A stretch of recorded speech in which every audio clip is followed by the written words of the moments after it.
Right. She was a fairy. Yep. Yep.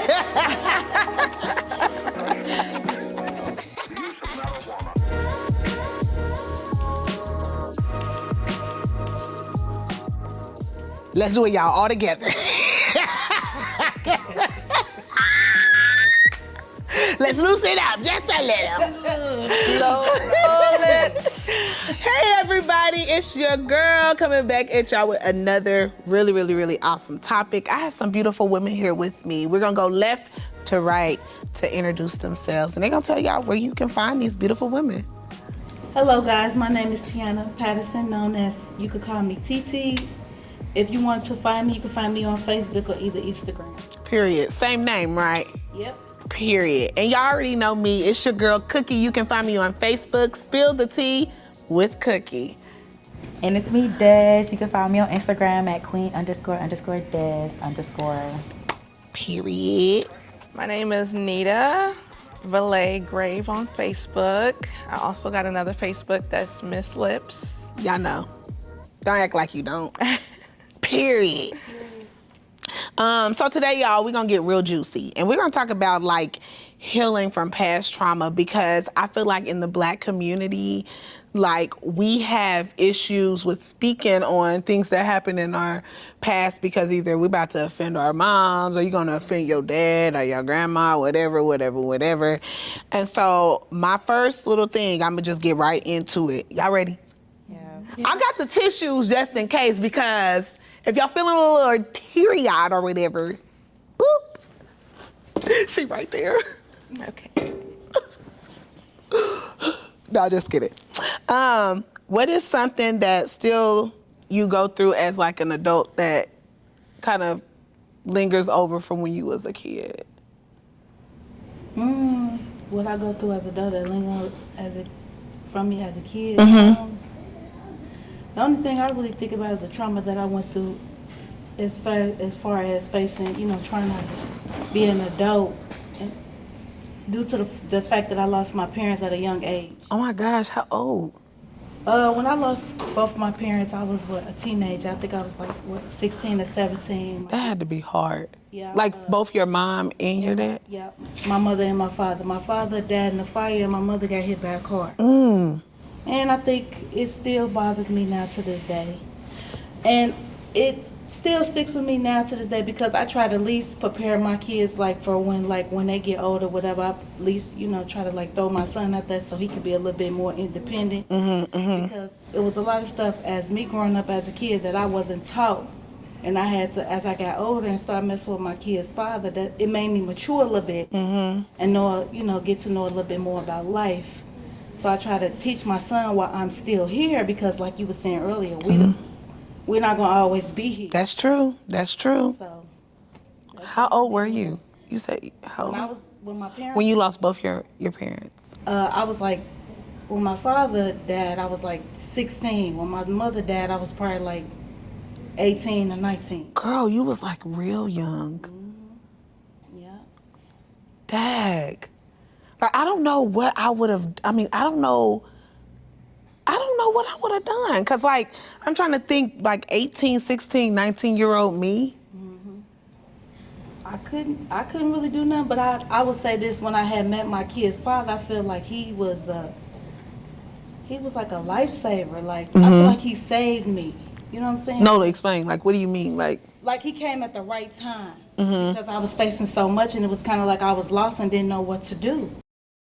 Your parents is you out there, you by yourself, and you don't know what to do. So did you have other family to lean on, a grandparent? I had my grandfather, but I don't know, it's just a little bit different, when you lose a parent. I was more closer to my mother than I was my father. So when you lose your mother, that's a different type of love from your father. Godly. Yeah, so. Girl, that is deep. Yeah. That is deep. What about you? Still growing. Still Trying growing? to figure it out. Still working on it. Yeah. What about you? I'm still finding myself out here. When I was younger, I was actually touched inappropriately.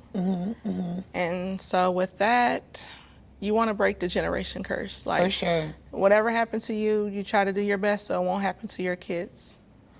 Girl, I can connect with that. I also too were touched as a kid, and as early as 12, and that's all I can remember. Do you get what I'm saying? I don't know if you guys or if you've ever went through that. Like, there's parts of my life that I cannot recall. Like, I don't know. I can't recall any. First of all, I can't recall any happy moments from like I don't know 4, 5, 6. I mean, like my life picks up in my brain when I'm 12. Isn't that crazy? Yeah. Like, I don't remember none of that. Like, I don't remember, like, my mama would be like, oh, we went here, we went here. I don't remember none of that. I don't remember. All I remember is, like the bad things. And it started, like I said, when I was 12, when I started blooming. Like, I felt like that was when my life started to just fall apart. And then I became very, like, to myself at home, but outspoken and outgoing at school. So what y'all seen at school was me hiding all the pain. So, like, I'm that loud, outgoing person because at home, I'm scared. I'm quiet. I'm told that kids are to be seen, not be heard. Even if I did tell you, I told my mother, she didn't believe me. You know, so I'm like, dang, like, how do I? And as 12, I'm sitting here trying to think. I got a 12-year-old and an 11-year-old, and they are definitely kids, right? So when I sit and I think, like, that was me. My oldest daughter was me, and so trying to put myself as if like I'm my oldest daughter, it's like I had to deal with all of that at her age. Right. And she can still live. I mean, I make sure my babies live, and you can vouch for this. My kids live a good life. Like, they'll never have to worry about dealing with that situation because I wouldn't allow it. If my kids ever came to me and said, Mom, this person makes me feel uncomfortable, I'm gonna approach that person that day. Yeah. And they're not gonna have to worry about that person again. And I feel like in the Black community, it's so swept under the rug. It is. It's like, and it's that phrase, I know y'all done heard it, whatever happens in my house. Stays in my house. And it's sad that we can repeat that, right? It's crazy. And it's like, girl, it's sick, it's so sick. And you know he never went to jail for that? Did your person ever go to jail for that? No, mine was my biological dad, and it happened when I was 6. That was the first time. Did you tell anyone, though? I did, but it's just like, my grandmother, I had told her, and she had told my mom that I had made it up off of something I seen on TV.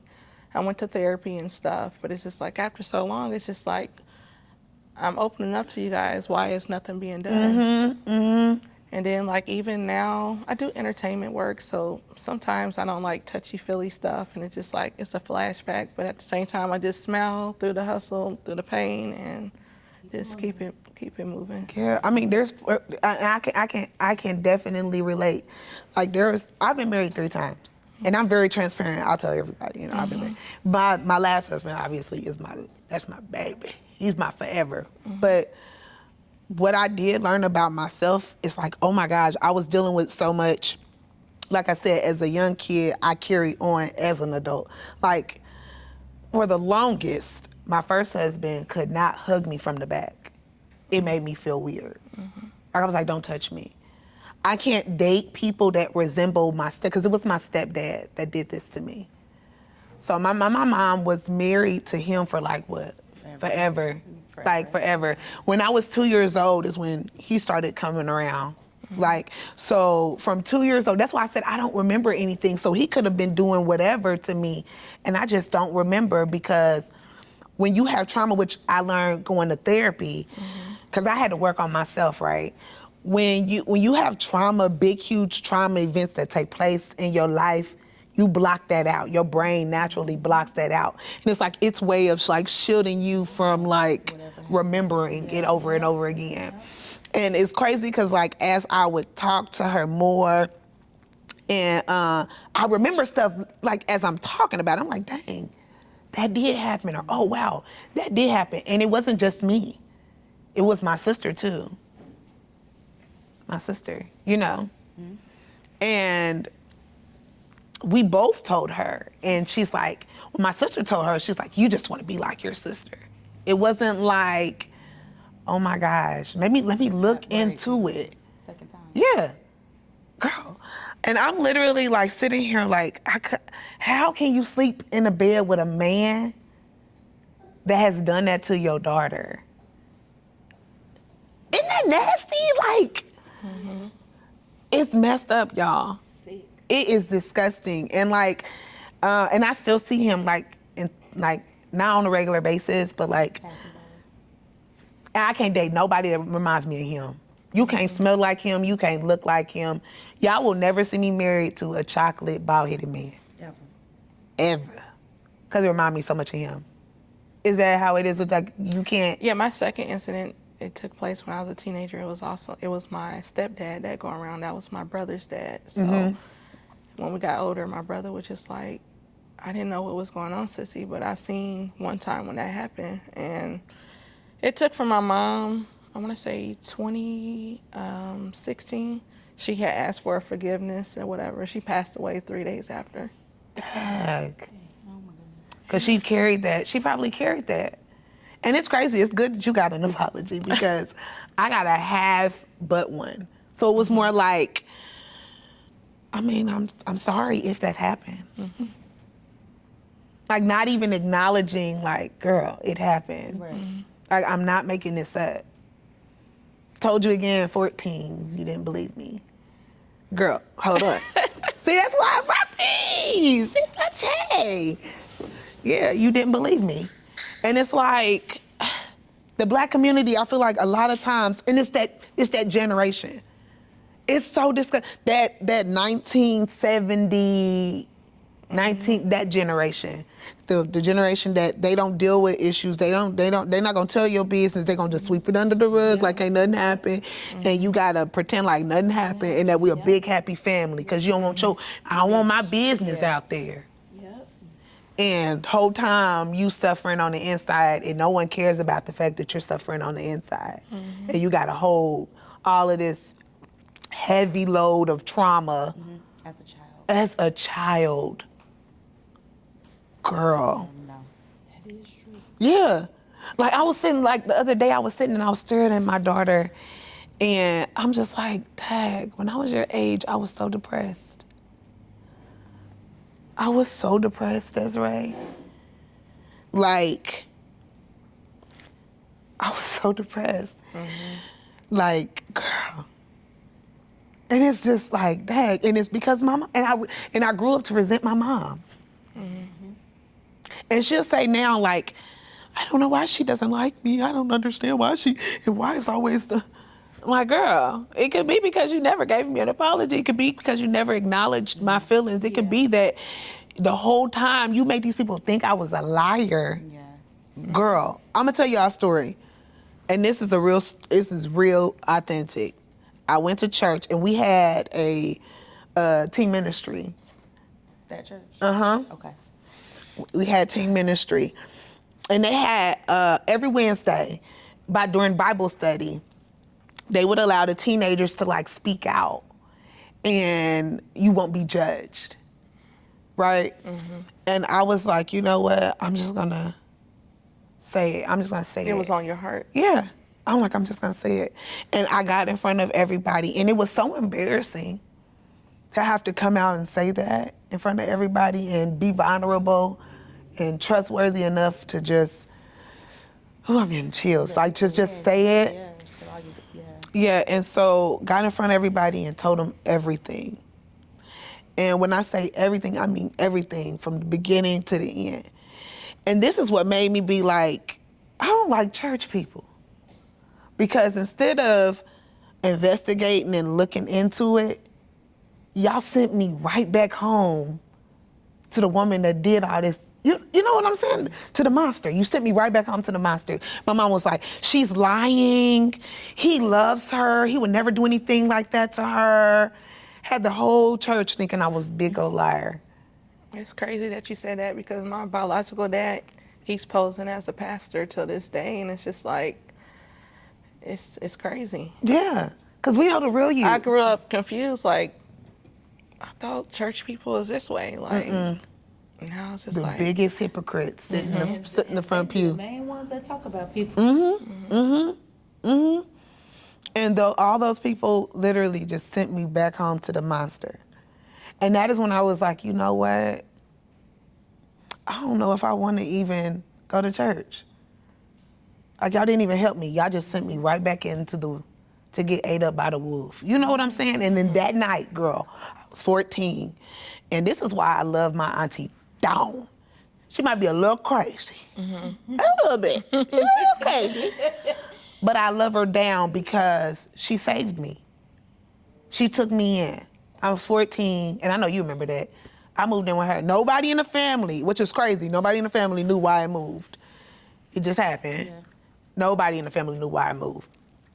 And you think my mama would reach out to see if my aunt needed anything for me or whatever? No. Didn't call, check on me. Nothing. I was dead to her. And then she would do like big events or whatever, and then post them or whatever, or talk about it so that I could be like, hey, dang, I'm missing out. And the weird part is that I wanted to be there. I mean, it's still family, but it's like, dang. you turn into the black sheep, Yeah. basically. Yeah. You used to get invited to all the good stuff. Like, I noticed that too, like Christmas time. You see on the internet they had this big Macaulay Culkin Christmas. Then you back home just got the little Charlie Brown one, like. Yeah. And you're not the favorite no more. You know what I'm saying? Yeah. You're like the, you know, girl. So did you deal with, so getting on this topic, did you deal with gaslighting from your parent? Like, you know how like you would tell them a scenario and it's like, did that happen? Are you sure that happened?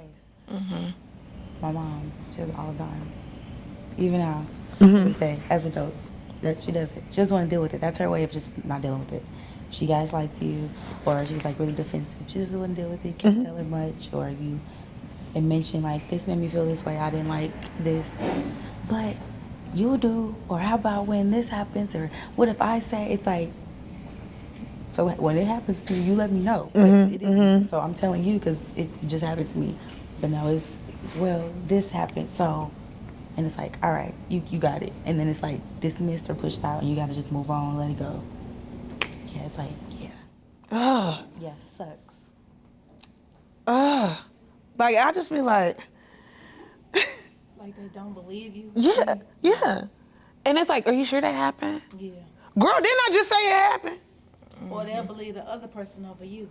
Oh, girl, all the time. Yeah, that was like me. I know that situation. It was like me and my sister. Like it was kind of like I would be the bad person and she would be the good.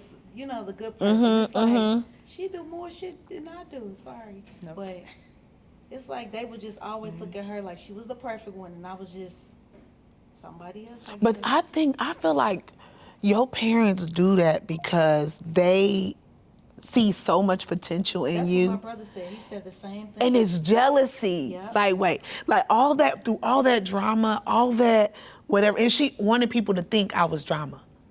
Oh, girl. Or psychotic. Yeah, she's crazy. You know how she, and then, or I'll go in there and I'll say whatever I say, and then when I blow up and go off on everybody, then it's, oh, just let her go. Oh, she's crazy. That's what I was talking about, y'all. Yeah, look at her. And then I just got smarter. I just quit going. You know what I'm saying? You can't paint me as a monster if I'm not there. You know what I'm saying? And then it's, why you didn't come? You know, you only got one mom. Yep. I hate hearing that. So we're not gonna hold her accountable for everything she did because she my mama. Right. Yeah. Girl, I'm just like, ugh. But yeah. Yeah, it's crazy. And I caught myself, because I'm gonna tell you something. What made me go to therapy, because I did not want to be the bitter person. I fell into that, like, being bitter and resentful, and it was pouring through. You know what I'm saying? And it was like, dang, I don't want people to think like that of me. Right. I gotta heal myself, because obviously it's not gonna be, a healing overnight, right? I'm not gonna wake up and I'm all better. Mm-hmm.